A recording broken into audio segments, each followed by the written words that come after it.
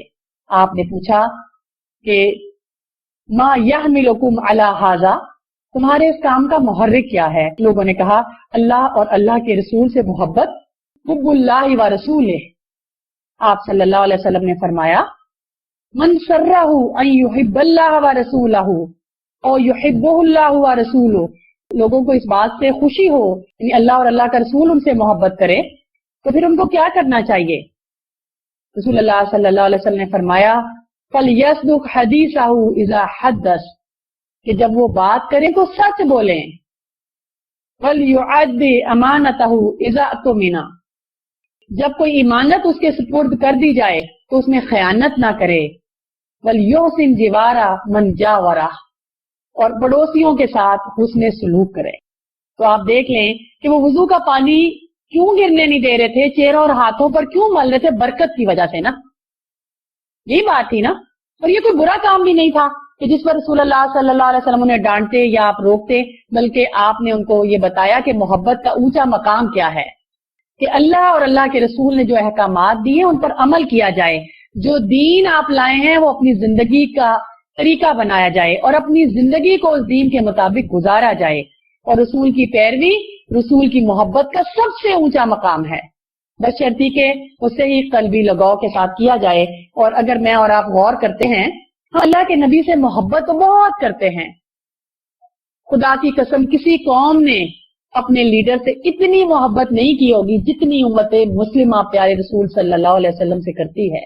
لیکن محبت اب بانجھ بن گئی ہے، یعنی یہ محبت یہ ایسی ہے کہ خالی ڈھانچہ بن کر رہ گئی ہے، اب اس میں روح نہیں ہے. اور وہ روح موجود نہیں جو محبت کے دعووں کو سچ ثابت کر سکے. اور وہ روح کیا ہے؟ وہ اطاعت کی روح ہے، وہ پیروی کی روح ہے، وہ رسول اللہ صلی اللہ علیہ وسلم کی زندگی کو اپنی زندگی کا مقصد بنانے کی روح ہے. ہم کس سے محبت کرتے ہیں؟ ہم کہتے ہیں نا ہم اللہ کے رسول سے محبت کرتے ہیں، ابھی کہا نا آپ سب نے. ہم چاہتے ہیں نا اللہ ہم سے محبت کرے، ہم یہ بھی چاہتے ہیں اللہ ہمارے گناہ معاف کر دے. لیکن طریقہ کیا پتا چلا کہ ہماری زندگی میں رسول اللہ کی پیروی کتنی ہے، اس کا ہم جائزہ لیتے جاتے ہیں اور صحابہ کی زندگی سے مثالیں دیکھتے جاتے ہیں. کیونکہ محبت تو ایک دیوانگی کی کیفیت ہوتی ہے، یہ تو ایک جذبہ ہوتا ہے جو سینوں میں جب موزن ہوتا ہے تو انسانوں کو جو مردہ ہوتے ہیں نا ان کو ایک زندگی دے دیتا ہے، وہ دوڑنے لگتے ہیں. محبت عقل سے اونچی چیز ہے. عقل میں تو انسان سوچتا ہی رہتا ہے نا کہ کروں کہ نہ کروں. تو محبت میں کیا ہوتا ہے کہ بے خطر کود پڑا آتش نمرود میں عشق، عقل ہے محو تماشائے لبے بام ابھی. اب ہماری محبت جو کر رہے ہیں تو اس میں ہمیں اپنی زندگیوں کا جائزہ لینا چاہیے کہ یہ بھی ٹھیک ہے کہ دائیں کروٹ ہم سو جائیں، کہ اللہ کے نبی دائیں کروٹ سوتے تھے. یہ بھی ایک سنت ہے کہ دائیں ہاتھ سے وہ کھانا کھاتے تھے. یہ سب چیزیں ٹھیک ہیں اور اس پہ عمل کریں گے ثواب ملے گا. لیکن ان میں سب سے بڑی سنت کیا تھی کہ انسان ہدایت پا جائے. نبی صلی اللہ علیہ وسلم کی 23 سالہ زندگی کا حاصل کیا تھا کہ آپ لوگوں کو پکڑ پکڑ کر جہنم کی آگ سے بچا رہے تھے. کہا کہ جیسے پروانے آگ میں گرتے ہیں نا، لوگ جہنم کی طرف جا رہے ہیں اور میں کمر سے پکڑ پکڑ کر ان کو جہنم سے بچانے کی کوشش کرتا ہوں. اسی وجہ سے آپ کو لوگوں نے پتھر بھی مارے، آپ کو زخمی بھی کیا، آپ نے ہجرت بھی کی، آپ نے طائف کا سفر بھی کیا. آپ کو لوگوں نے جادوگر، دیوانہ، ساحر، کاہر، مجنون کیا کچھ نہیں کہا، لیکن آپ اس طرف سے رکے نہیں. عشق بڑھتا رہا سوئے دارو رسن، زخم کھاتا ہوا مسکراتا ہوا، راستہ روکتے روکتے تھک گئے زندگی کے بدلتے ہوئے زاویے. لوگ تھک گئے لیکن نبی صلی اللہ علیہ وسلم نے اپنا مشن نہ چھوڑا اور رسول اللہ صلی اللہ علیہ وسلم کے صحابہ نے بھی اس مشن کو اپنایا. کیسے اپنایا؟ حضرت عمر بن جموح غزوہ احد کا موقع تھا. آپ پاؤں سے لنگڑے تھے اور بوڑھے بھی تھے. آپ کے 4 بیٹے اس جنگ میں جا رہے تھے اور انہوں نے کہا کہ ابا جان آپ مت جائیے، آپ تو معذور بھی ہیں اور مشکل بھی ہے اور صحت بھی ایسی ہے. لیکن وہ نہ مانے. پھر بیٹوں نے آ کے پیارے رسول صلی اللہ علیہ وسلم سے شکایت کی کہ آپ انہیں سمجھائیں کہ ابا جان مان نہیں رہے اور یہ جانا چاہتے ہیں نا. پیارے رسول صلی اللہ علیہ وسلم نے فرمایا کہ ان کو بلائیے.